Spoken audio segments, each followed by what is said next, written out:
I mean, listen, we talking about practice. Not a game, not a game. If you're looking for the best basketball talk in the universe, you just found it. This is Deep Hoops, where fans are the host. Tim Brayboy, Troy Ramel Royal, and me, your point guard, Jehudi. We're talking basketball, all basketball, and nothing but basketball. So sit back and enjoy the best basketball talk in the podcast universe. This is Deep Hoops. It's another episode of Deep Hoops. I am the minister. And I'm Rob. And we have a spectacular show ready for you today. Now, we were away last week during the All-Star game. We didn't do a show, but we're coming with an All-Star review, and we're going to talk about a number of different things. And we're going to have a special guest. There is a sighting. There's a sighting. Did you see the chopsticks? Did he come in with chopsticks? I think he has some chopsticks in his hand. Souvenirs. No, nothing. Not even a keychain. I mean, I thought we were his boys and everything. Could have took a shot glass. Nothing. Not even a book of matches, man. But anyway, that's coming up. But there's been a lot going on in the NBA. And, last week there were no games. I mean, we had the All-Star break. But the NBA is interesting whether there's a game or not. Yeah. I mean, so, absolutely. We can look at, I would want to say that the All-Star game came back. It was fun. We had a fun watch, a competitive game, even though they talked about in the car with, I can't think of a name from ESPN. Kerry Champion. Kerry Champion. He was in the car. They were in the car with Kerry Champion talking about we're the two best players. Well, why didn't y'all sign up against each other? Yeah, we talked about that. You talk about you're the two best players. Shut up with that. But it was an entertaining game. It was an entertaining game and came down to the two best players having to D up, playing defense at the last minute to prevent a shot to tie the game to go up. So it was pretty exciting. I'm not a believer that the format did this to the game. Mm-hmm. I just think that the players received enough backlash and decided we need to step it up. And they could have chose any format. It could have been America just against step the up world. And play. I think you would have had a more competitive game, But nonetheless, it was fun to watch. I think that they got the MVP right with LeBron, and but it was a good game to watch. It was a good game, and I'll tell you a surprise because normally I can't think of very often where a center really dominated or really had a great showing. You talked about in the production meeting about Tim Duncan making his 2-3 minute appearance and then sitting down. Right. It's not a big man game, but Embiid, man, he showed himself. Yeah, well, Embiid played very well. Remember Anthony Davis last year, I believe it was. Right. He had 44. Ralph Sampson, who could forget that? Yeah, I was about to say Ralph Sampson. So every now and then a big man shows up, but a lot of times it's usually the guards, the wings, or the point guard with the fancy passes. And you always see the wings with the nice layups or the recipient of the passes and getting some dunks. But I think what impressed me about Embiid, when you talk about Ralph Sampson, when you talk about Anthony Davis, these are gentlemen that are just happen to be big, but they were very athletic in the way that they played. Right. Not saying that Embiid isn't, but Embiid is a big man. He is a true big man, and he has skills with the jump shot. He played his Embiid game. Yeah. He didn't alter his game. He was Embiid, and he was very impressive in an All-Star game. And he even blocked a shot. Right, in defense. Yeah. Again, and Embiid, he may have stole the weekend. He participated in the World against America in the rookie-sophomore game. He was in the skills challenge, and then he participated in the Sunday game. That was back-to-back, wasn't it? Yeah. Philly, take notice. he played back-to-back in the All-Star weekend. Back-to-back. Back-to-back. Yeah, playing 2 games on Saturday, participating in 2 things on Saturday, right. And then came back on Sunday. So, Philly, don't do this to us anymore. All right, stop it. But, I mean, it was an entertaining weekend. A number of things were discussed in the weekend. I didn't hear much talk about the Players Association and the Referees Association meeting. Did you hear anything about that? I didn't hear anything on that. I was hoping to hear something on it, but no, I did not hear anything on it. And I mean, honestly, we don't need to hear it. Just shut up and play. Yeah. I'm not Laura Ingram's just shut up and dribble. Right. But I am going to say, when it comes to the refs, just shut up and play. Just play ball. Right. I mean, play ball, and if you have an issue with what's going on the court with the referees, let the coach speak for you. Or it's acceptable for the captain. Okay. You know what I'm saying? The captain on the floor. But not after. The problem is, after every play, after every whistle, you've got to complain.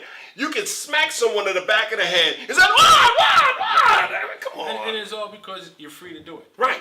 And I think somewhere, whether it's just morally, or just maybe the commissioner stepping in, but some of that needs to be reduced. But, at the end of the day, it's because, and we'll talk about that, and this could be a good segue into it. It's because they feel entitled. Yeah. Yes. And that entitlement, people didn't come to pay to see you. Well, you know what? They didn't come to see you, pay to see you argue with them either. No. So I don't think a ref is trying to show anyone up. But when they tell you to stop talking, just shut up and just go back and play. Right. But I mean, that entitlement leads me to a subject that I was going to use as my closing comments, but then some things came up during the week that changed my closing comments. I'm appalled. I really am, at Jimmy Butler. Yeah, I second that. I mean, to say that I don't want to play, and we talked about it.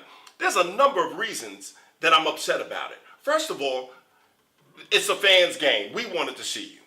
It was a competitive game. He could have shifted the balance on because he plays great defense. He's a great offensive player. That last play when they doubled up on Steph, maybe that ball would have been kicked to him. Maybe he would, and then with his length, he may have been able to do something. I'm upset with that. I'm upset that he didn't respect the game. But the biggest thing that I'm upset about, what was that game played? In L.A. In L.A. And did the Lakers didn't have anyone in that game, right? No, they did not. And the Clippers didn't have anyone in that game, right? No, they did not. But the Clippers had someone that could have been in that game, right? Possibly should have been in that game. Should have been in that game. And that's Lou Williams. Listen, if he was on vacation in China, he would have returned. He would have returned. He would have returned. It's very rare that you see someone who's not a starter participate in these games. But right now, Lou Williams is averaging 22 points a game, leads the team in assists, and he comes off the bench primarily. This guy is more than worthy of an all-star selection, all-star nod. And to see Jimmy Butler. Now, I'm going to take it a step further. I watched him wheel DeMarcus Cousins out there for the introduction. All right? Kevin Love was out there. I was waiting to see maybe a video or a picture of Kristaps Porzingis. But the fact that DeMarcus Cousins respect the honor of being an all-star game and was wheeled out there, and to see his teammate Anthony Davis wear his jersey on the court, and this guy is in the game with no injury to report and does not play. That's not a word on the street. That's distasteful. The word on the street, he got drunk. Well, you know what? That's once again disrespecting the game. You know you have a game the next day. If it were a regular season game or anything, would he have gotten drunk where he couldn't play that next day? No. But more importantly, you disrespected the moment. Right. The moment. But, I mean, was it the next game? When the return from the All-Star game when he got hurt? The first game he got hurt. Yeah. Yo, man, Jimmy Butler, the basketball gods, dude. You got to respect the game, bro. You got to respect the game. And no contact either. Right. Just kind of like, so you want to act like you're injured or you care about your body. Well, now the basketball gods are going to have you have a little injury. Nothing major, but just something to show respect the game. Put some respect on it. It's unfortunate, but what goes around comes around. All right, so anything else stood out to you during All-Star Week? Yeah, it was Friday night. I'm watching The World Against America. Ooh. And very entertaining game. And I've said it before on this show with my closing comments that the league is in good hands. You got stars that are waiting on deck. And there was a lot of them in that game. But what I want to put America on blast for is that these one-and-done programs or one-and-done players, they ain't cutting it no more. The world is caught up to us. Yes. And if there's any evidence, that was it. That these guys, they get a chance to go pro a little earlier. So when they do come over here, they're a little bit more seasoned than the one and done players. But this is evidence that some of these college ball players, they need to stay the extra year. You know what? But I will go beyond, and we've talked about this a number of times. I will go beyond one and done college. These kids, because you're talking about, they're playing pro at an early age. But what the challenge is that they're fundamentally sound. So they're getting it where in their amateur ball, they're getting trained on the fundamentals, where right now we're just trying to put together super teams on the AAU circuit, and these players they're not being coached. Right. They're not getting fundamentals. Not at all. And it's showing, and like, again, in that game. I mean, just the way they play, and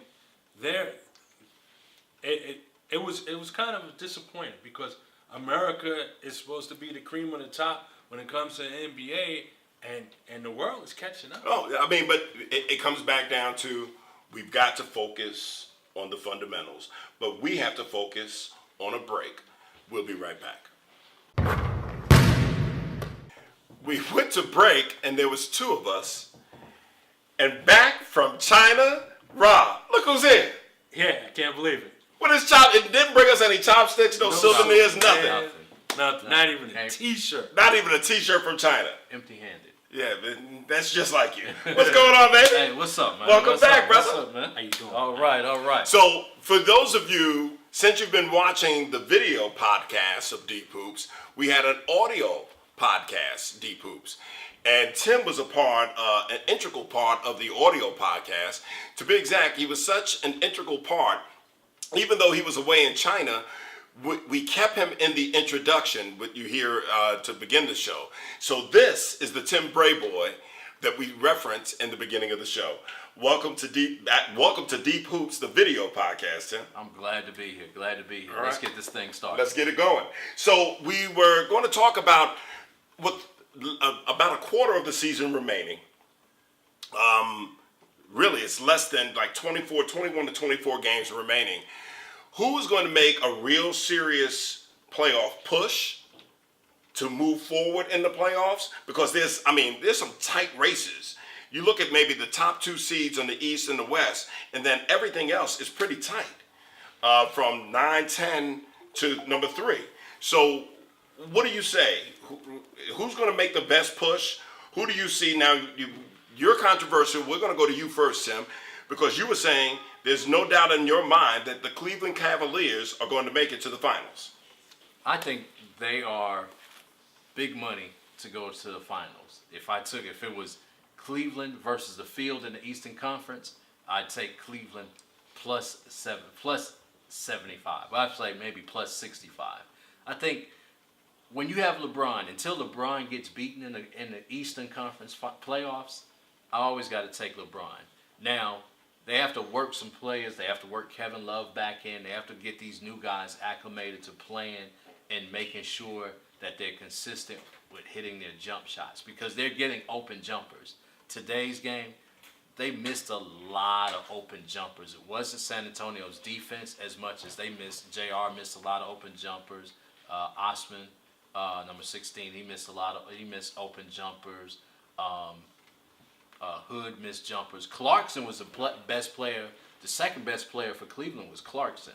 Now what they have to do is kind of figure out what do they want to do, how do they want to stagger the minutes, because you got to get LeBron a break. But without Kyrie, you don't have another scorer on the court. And if they're not hitting their jumpers, they can't score at all. They don't have anyone that can create offense, really. besides maybe Hill can create for others, but he's not Kyrie, not anywhere close. No, to I Kyrie. mean, there is no Kyrie. There is no Kyrie. So you think Cleveland is going to make the finals? You don't have any doubt. Rod, you made an interesting comment. You feel that Minnesota, with the loss of Jimmy Butler, may slide out of the playoffs. Yeah, I'm going to tell you something, and it's funny that you went from Cleveland to Minnesota. All right, Cleveland right now sits in third place, and they're 5 games ahead of the 8th place team. And that's before today's game. Minnesota sits in third place, and they're 4.5 games ahead of the 10th place Utah Jazz. Wow. I feel that Minnesota and Cleveland will slide down for the rest of the season.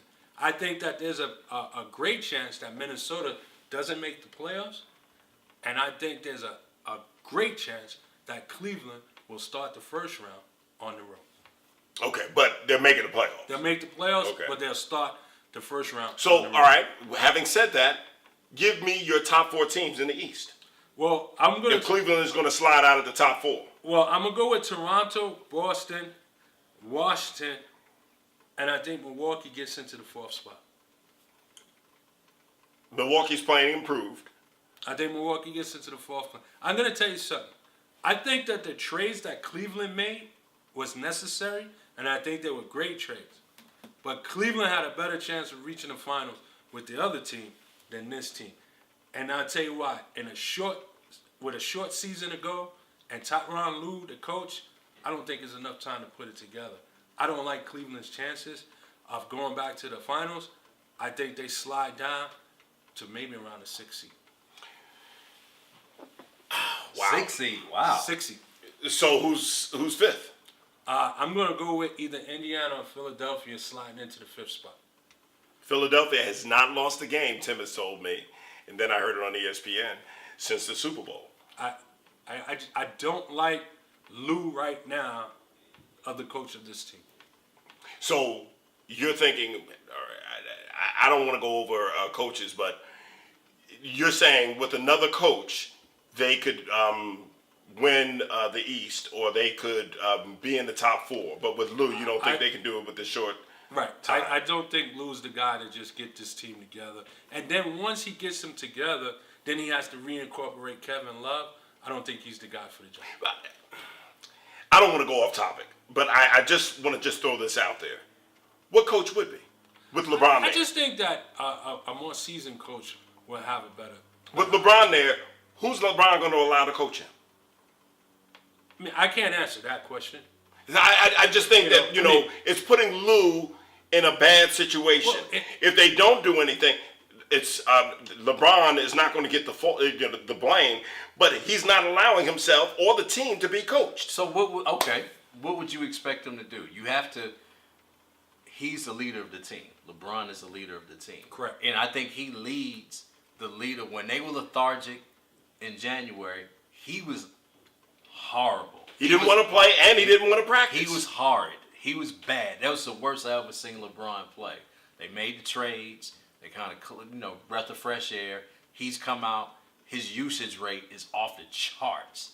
And he's been great since they made the trades. So I think their biggest thing for Cleveland is how do you reincorporate Kevin Love? And you need Kevin Love to be Minnesota's Kevin Love. And can he be Kevin Love? You said something to me a little bit ago. You said, will LeBron let Kevin Love be the Minnesota Kevin Love? He never has. Okay, but that's when he was the third option. He was never going to be the Minnesota Kevin Love with Kyrie, because you had 2 very, very ball-dominant players ahead of him, and he isn't a ball-dominant player. He needs someone to feed him the ball. Now that he's the second option, it's clear that he's the second option. I think he will be. Think you won't get Minnesota Kevin Love? You'll never get that. No, you'll never get that. And they never sniffed the playoffs. They never got close to making the playoffs. But I think you can get a consistent 21-10 from them every night. But Rod, your point is that Tyronn Lue is not going to be able to coach Love to be at the Kevin Love. Here's the thing.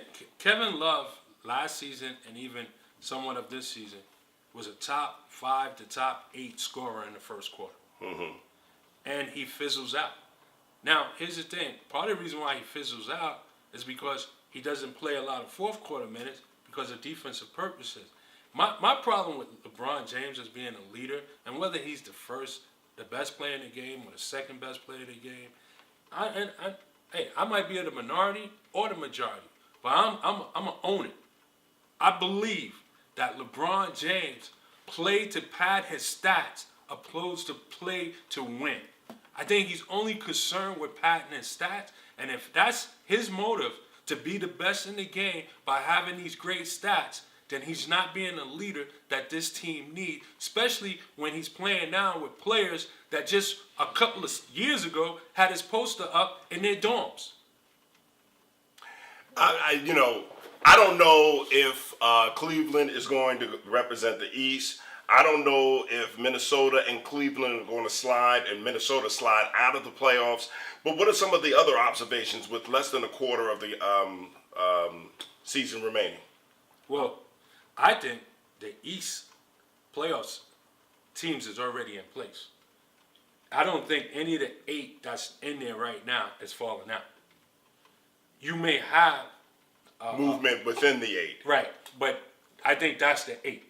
I don't see Detroit actually getting in. I don't see Charlotte making a run, and I don't see the Knicks making a run. The Knicks, to me, is dead right now. But Charlotte, they're just about there. Detroit is the only one that really has a mathematical and legitimate chance, but I don't see them getting in. I think the 8 is set in the East. Do you think Detroit can make it in? No. So you in agreement with Rob, there's going to be movement within the 8, but no one else is going to crack into the playoffs. I think that the closest team that can slide out will be Miami. And I think they're a little bit too well coached to slide out, but they're right at 8. They're at the cut line. And, it's a bad week. That's when they kind of stack together at the bottom. One bad week and you fall out. You fall out. Detroit, that's Detroit's problem. They started off hot like a firecracker when they traded for Blake Griffin, but his last 4 or 5 games, they've kind of fizzled out and they're playing, like they were before they got Blake. And that's what got Jason Kidd fired. I mean, they had a bad week and they fell to the 8th seed. Yes. And the next thing you know, that he was fired. Now they're playing better ball. Let's go to the West. What do you see? You said Minnesota could fall out. I mean, you have Utah that's not in right now that's playing probably some of the best ball. They've only lost 1 game out of 12. Yeah. And that would be the scenario. If right now, if there's a team that can fall out, I think it's Minnesota. I don't know if Minnesota. Let's put it this way. I believe Jimmy Butler means that much to Minnesota. And I think that Utah is playing some good ball. They're well coached. They probably have the Brad Stevens of the West. And I look for them to make a run. Donovan Mitchell has had a weekend to remember. And now everybody knows who he is. And I think he's going to live in that moment. And I think he's going to live up to the moment. And I think you're going to see Utah make a push to make the playoffs. And I just don't think Minnesota, without the leadership, the defensive prowess of Jimmy Butler, I think they're going to lose too many games and miss them. There's a chance that they fall out. I'm not saying they will, but I think there's a chance they fall out. And if they do fall out and Utah continues to play the way they are, Utah will get that berth. The Clippers have a puncher's chance, mathematically. And they have a big week this week. We talked about some of the games that are coming up. They have a lot of games that they can make hay, or they could just fall on out and just be nothing. One note on the Clippers, you got Avery Bradley that's going to be out for a moment now. I don't know how long, but he's going to be out.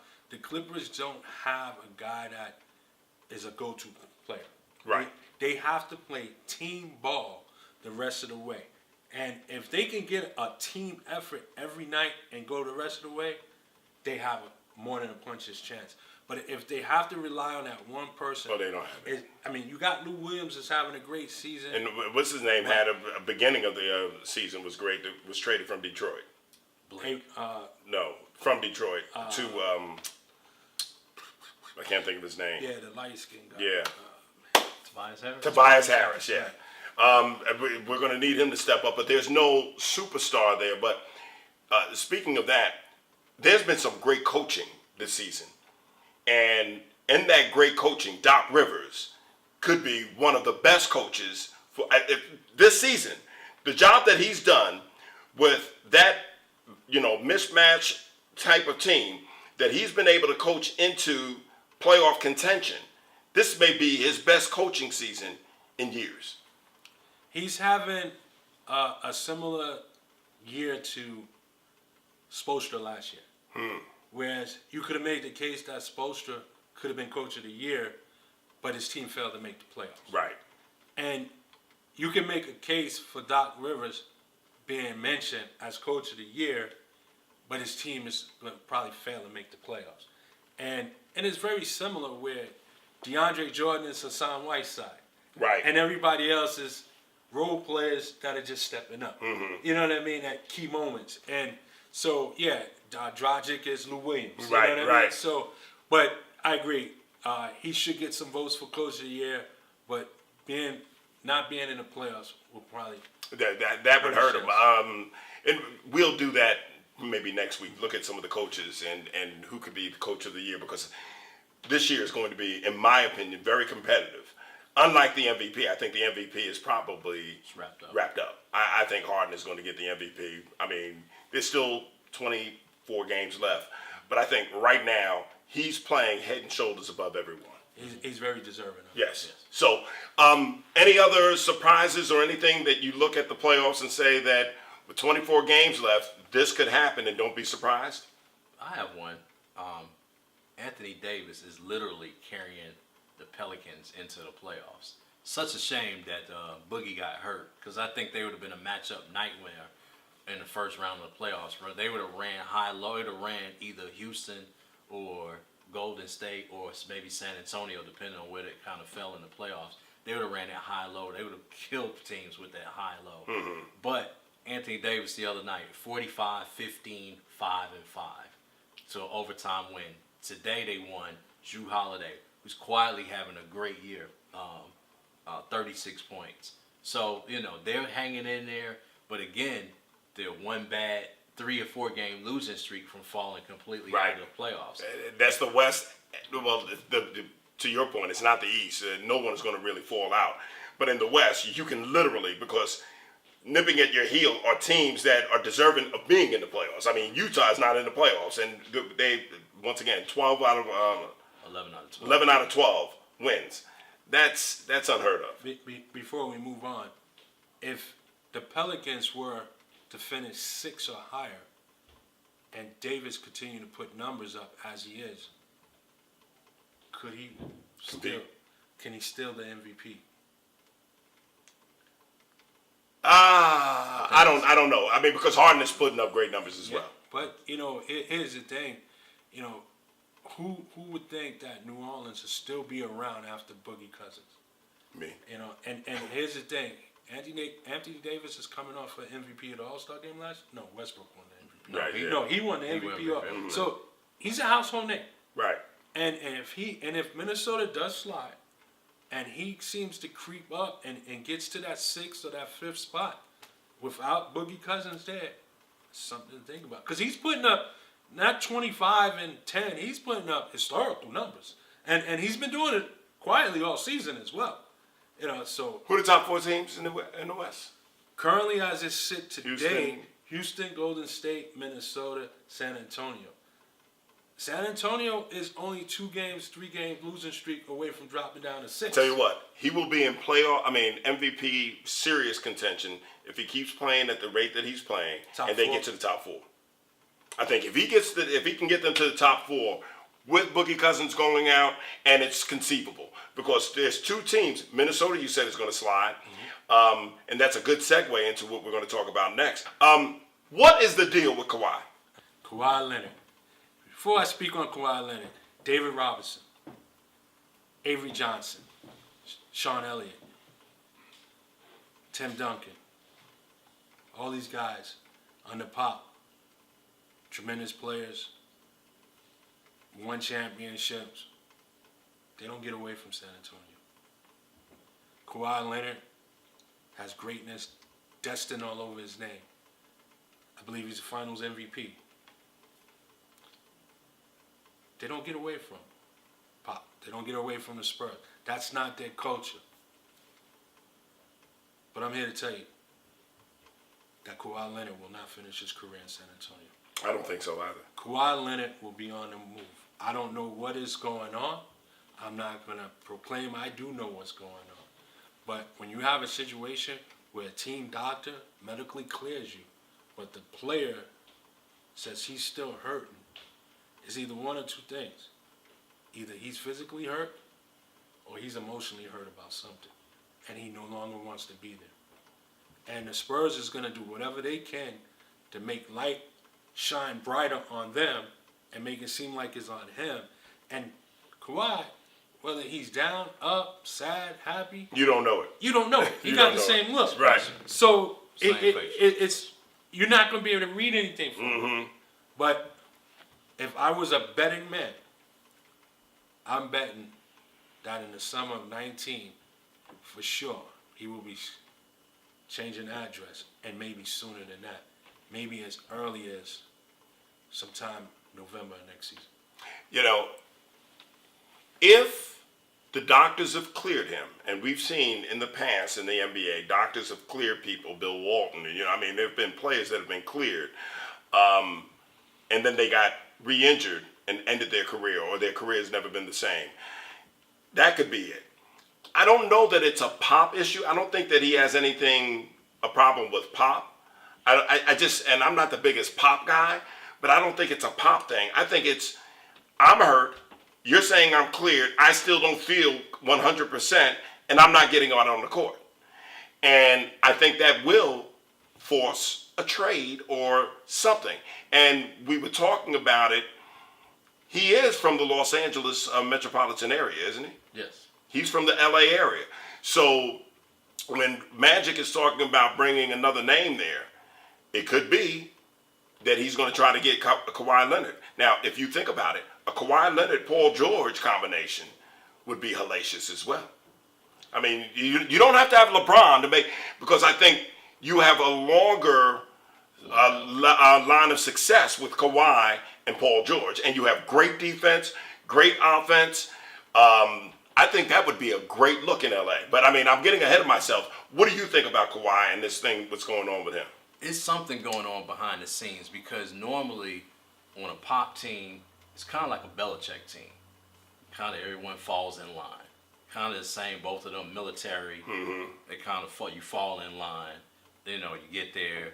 You might like Captain Jack, Steven Jackson, malcontent. Everywhere else, Corey right? Dillon with the Patriots, malcontent. Randy Moss, malcontent. Get to New England, get to San Antonio, fall in line. Mm-hmm. But this thing, is he hurt? Does he not? Has he mentally checked out? What's really going on? It's going to be real interesting to see when the kind of tea leaves start to come out, what's really going on. Was he misdiagnosed and now he doesn't trust the doctors? I think that may be the whole thing. He was misdiagnosed, and by the time they figured out what was really going on, now he doesn't have any trust in them. And he came back. What did he play, 9 games? 9 games. He came back, he played 9 games, and he went back out, and he's like, wait a minute, man. You guys cleared me this one time, and now I'm hurt. I'm not listening to what you say. You know what? Because, yeah, you have a vested interest in me, but not as much as I'm interested in me. You understand what I'm saying? Right. I'm vested more in me than you're vested in me. And he has a major payday coming up in about a year, about 15 months from now. Right. So I want to make sure that his thinking is probably, I want to make sure, if I'm not going back out at 85%. I got to be 110%, 120% to make sure that I'm ready to play, not to jeopardize my payday, which will be his, probably at 28, probably be his only big Huge, payday. right. His last chance. This will be his last. And big here's paycheck. the thing. If I'm Kawhi, I don't want to walk from San Antonio if I know I'm leaving San Antonio. So I'm pushing a trade so that I can go to the team that I know I can get the 5th year, opposed to walking at the end of the season and going to get only a 4-year contract. All right. If you're LA, the Lakers, who do you give up to get him? And if you're, well, more importantly, Who would San Antonio demand? Well, here's the good thing about trading Kawhi. Two things. A, he's only making $17, $18 million. So that's kind of friendly to trade. And the second thing is, you will have a lot of suitors. All right? But if LA knocked on the door and said, we want him, you start with Kuzma. I know LA will probably offer Ingram, but if I'm Pop, I'm asking for Kuzma.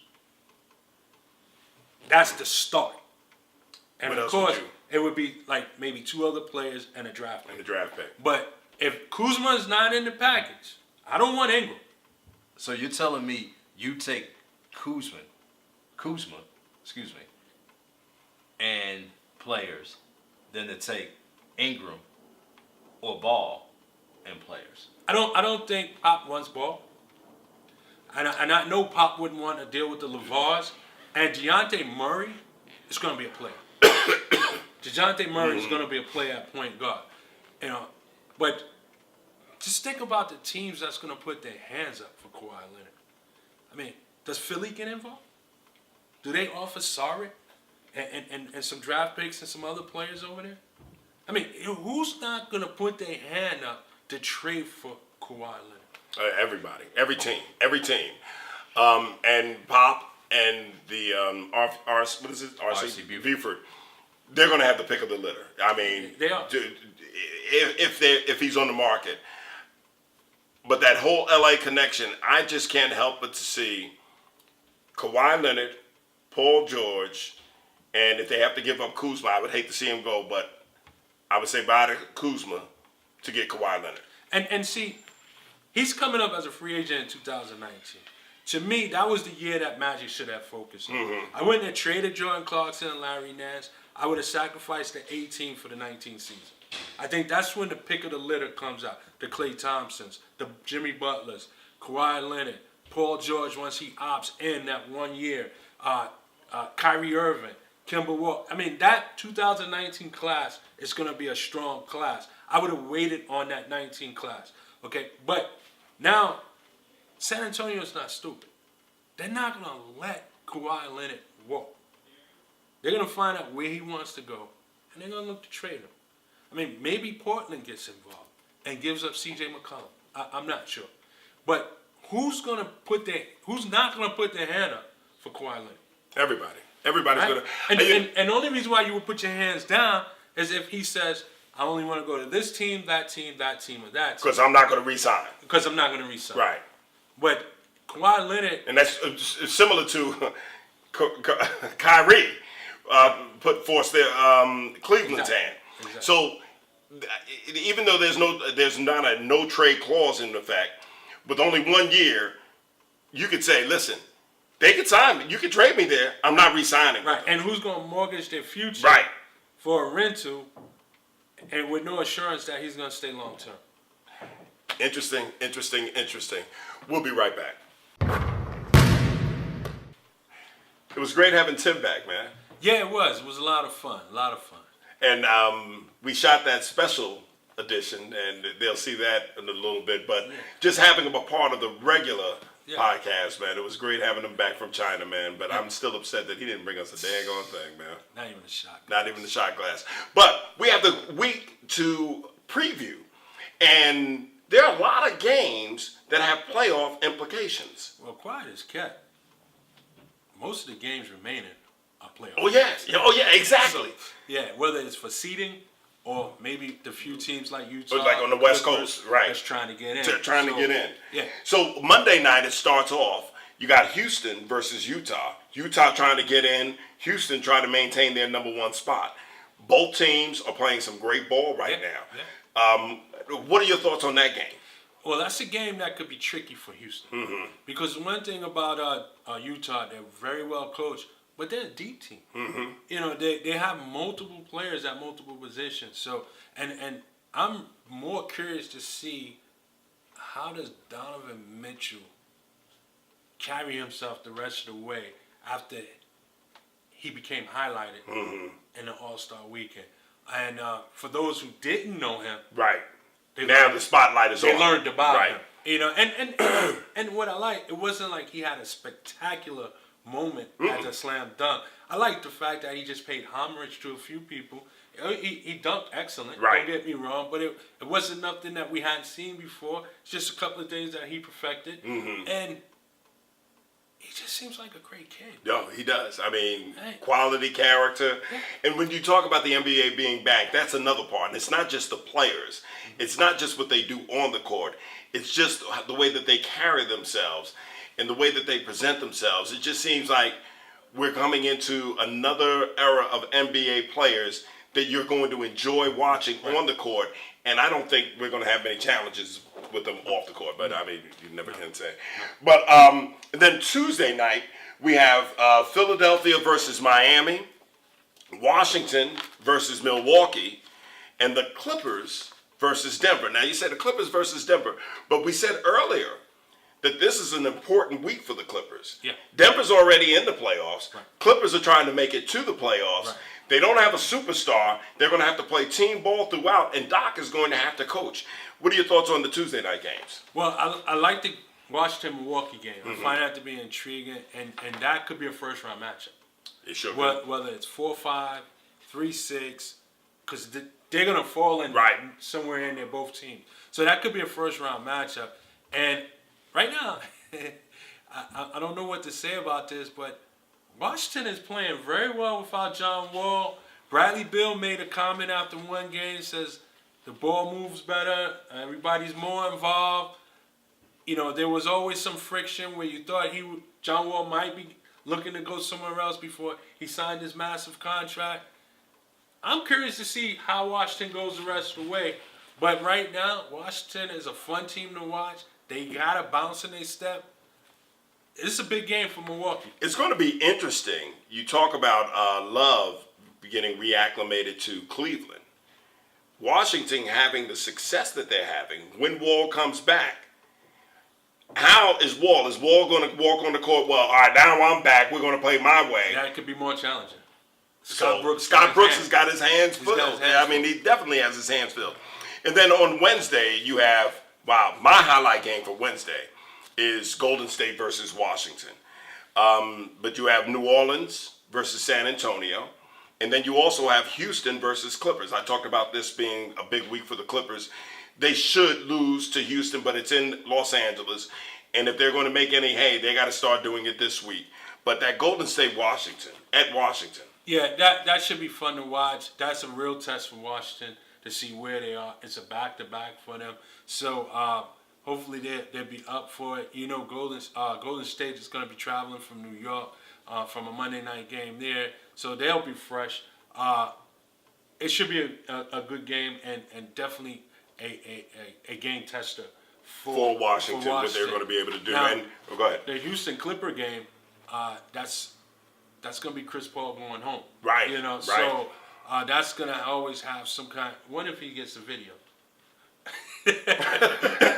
But yeah, so and the Clippers, you know, all they're waiting for is someone to slip up, so they could slip in. You know, so I mean, they're putting banana peels out there. Oh man, they got Either we're gonna slip in or you gonna slip all out. on the floor. Right. Yeah, they trying it. Yeah, well, it should be interesting. But then you talked about the homecoming. There's also the homecoming for Durant going back to Washington, from where he's from. Yeah, from where he's from. Yeah, where he You grew don't up. really hear too much about that, but I'm sure he'll be up for the task. Hopefully he hangs out, with his old homies and having a good time. One in thing about DC. Golden State, either you beat them because they always seem to be focused. You know, they seem. But to not this season, man. They not this season. They seem had a to lot be of focused. turnovers. Yeah, but I mean, that's why Steve Kerr got into the trouble with letting them coach, because he wanted to get them be focused on the game. yeah, but I think that's just all hype. No. He said it. They had stopped listening to his voice. It comes so easy for them. It does. I just think it's all hype. I think what it is just that the NBA has gotten better, and that team couldn't get any better. Right. And they've taken a step back because their bench is not as deep. Right. But anyway. Yeah. And then Thursday you have the highlight game, Philadelphia versus Cleveland. That I really want to see that game. I want to see Embiid. I want to see Simmons. I want to see this new look Cleveland team against the Philadelphia 76ers. Will they have lost the game leading into that? If they haven't lost the game leading into that, what are they at? Like 7-9 straight? 9-0? So, I mean... Wow. The city of Philadelphia is on fire. On fire, because the Flyers are undefeated since the Super Bowl as well. So... well, that'll stop when the Phillies play. Exactly. And then you got Minnesota versus Portland on Thursday night with Jimmy Butler being out, Portland being a definite playoff team. That could be the beginning of the end for Minnesota. Yeah, I think every game right now for Minnesota is a playoff game, even the one that's earlier in the week with Sacramento. Mm-hmm. And I mentioned I wanted to see how they respond because this is a moment for Andrew Wiggins to just tie up his laces and dig in. I mean, and if he's going to be considered one of those stars on deck, this is his moment. Right. This is his moment. Let's run through them real quick so that we can get to our closing comments. On Friday, you got Indiana versus Milwaukee. Nobody's talking about Indiana. They're having a heck of a season. And what's my man's name over there? Oladipo is probably the only player in the league that could make a case for top 10 MVP and top 10 most improved. Most improved player. And what's the coach's name? Nate McMillan. Nate McMillan. We're going to talk about coaches next week. Yeah. We're definitely going to talk about coaches next week because he's doing one heck of a job. Then you got Toronto versus Washington on Friday night. Big game. It's a good, this is a tough week for Washington. Mm-hmm. So, they need to come out of these 3 games that we mentioned thus far. They need to come out minimum 2-1. Right. I don't, it may not be 2-1. They got Golden State. They'll be lucky to have 1 and 2. Yeah. They got Milwaukee, but Golden State. They got to find a way. And then on you have Minnesota, Utah, and then on Saturday, Boston versus Houston. And the game that's probably less spectacular, but it does have playoff implications. The 8th seed, if someone is going to drop out, it could be Miami. It's Miami against Detroit. Yeah, every game's a playoff. Right. And, Detroit, they want to make the playoffs, and Blake Griffin is used to making the playoffs. And we got to find out what happens when Reggie Jackson gets back, and hopefully he gets back with enough time so that they can make a final push and a final run. But there was an incident where Ish Smith, who actually plays better with the team than Reggie Jackson, him and Stan Van Gundy got into it. So, I mean, it's something is going on internally. I'm wondering if Stan may be on his way out. But, every game Detroit plays is a playoff game right now. We just talked about what the show is going to be next week. We're letting you know. I mean, it's going to be a coaches show. The top coaches, and, we're talking about Stan Van Gundy. But let's get to our closing comments, Ra. I'm really anticipating your closing comments, so go. Well, my closing comments is going to be a combination of a closing comment and a plea to the NBA. We witnessed an All-Star weekend that was very successful. We witnessed a new format for the All-Star game, and people cried for it. Now they're crying for reseeding. 1 through 16. Let the top 16 teams go and have a playing around it. Listen, call me old school. It's not about I'm stuck on East versus West. No, I'm in favor of realignment. I'm in favor of splitting up the West, splitting up the East. I'm in favor of American Conference like they have in football and the National Conference. I'm in favor of American League and a National League like they have in baseball, where maybe you can have the Clippers play the Lakers in the finals or the Knicks play Brooklyn in the finals. I'm in favor of something like that. But what I'm not in favor is 1 through 16. Because when you start doing that, just like they changed the format of the All-Star game, the format didn't make the game competitive. The players made the game competitive. And if you want to make the playoffs competitive, let's address the elephant in the room. And the elephant in the room is how much longer and how many are we going to allow incompetent owners and managements that chooses not to do the right thing to better their team? I'll give you an example. Jerry West, was he responsible for the Showtime Lakers and had a hand in it? Yes. When the Memphis Grizzlies with Paul Gasol as the leading player that started turning around that franchise, did he have a hand in that? Yes. with Golden State being who we recognize and see today, did he have a hand in that? But the minute he broke away from Golden State, did an East Coast team come calling? No, but the Clippers did. And look what's happening. Out goes Blake. In comes this. And in no time, you're going to see a change at the Clippers. But the same way they reached out to him, why couldn't someone like the Knicks reach out to him? Someone like Brooklyn reach out to him? How come? We're not addressing the elephant in the room, and that is incompetent owners with incompetent management that doesn't do the right thing, that allows a Phil Jackson to take a Frank Ntilikina when you got a Dennis Smith Jr. there, and you got a Rick Pitino that's saying, don't pass on Donovan Mitchell, he's going to be the next so-and-so-so. Let's address the elephant in the room before we talk about reseeding 1-16.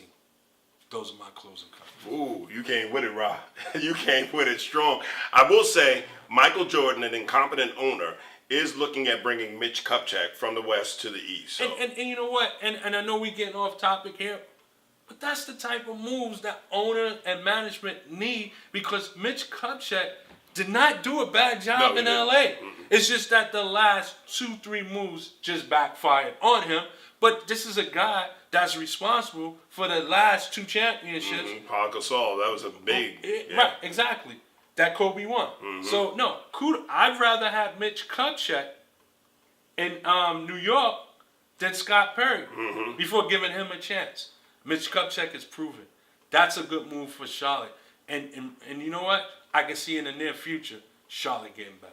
Well, you know, and... That's your closing comments. I'm gonna let we're gonna have to pick up on that topic as well, because that's a hot topic. My closing comments this week had to change. At the beginning of the week, I was thinking about how Jimmy Butler didn't show up. So we incorporated that into the show so I can talk about something that is extremely important. What's going on in Dallas with the Dallas Mavericks? With the allegations of sexual harassment, abuse to women within the organization, and the only place that they feel comfortable within their organization is in the locker rooms with the players. Because once they go into the front office, they feel that they're not going to be treated fairly, they're going to be spoken down to, they're going to be sexually harassed. That can't be. You know, the NBA last year had the movement off the book, Lean In, where we value women and we do everything in our power to help women succeed in corporate America. And this is not leaning in, this is leaning out. You know, Mark Cuban, you had aspirations or was thinking about possibly running for president. Now, I don't think that this could eliminate you, because we have Donald Trump that's a president that talked about touching women in their crotch. But I'm going to say this should eliminate you. If you can't run your organization and you have sexual harassment, women being beat in the dating and getting beat by executives in your organization, you should be ashamed of yourself. Adam Silver, you have to step in, and you're definitely going to have to do something, because this cannot exist. We can't have this. He put a black eye on the NBA. Worse than even what what's his name? Sterling did years ago. Because you let it go on and on and on and did nothing about it, and it was in your organization. Mark Cuban, you're going to be punished, and you're going to be punished severely. And it's justifiable. Adam Silver, do what you have to do. Because for me and this Deep Hoop staff, we're leaning in with women. We're not accepting that. And we're going to yell out and scream about it every time we see it happen. For the minister and Rob, we'd like to thank you for joining us here on Deep Hoops, and we will catch you the next time. Peace. Peace and blessings.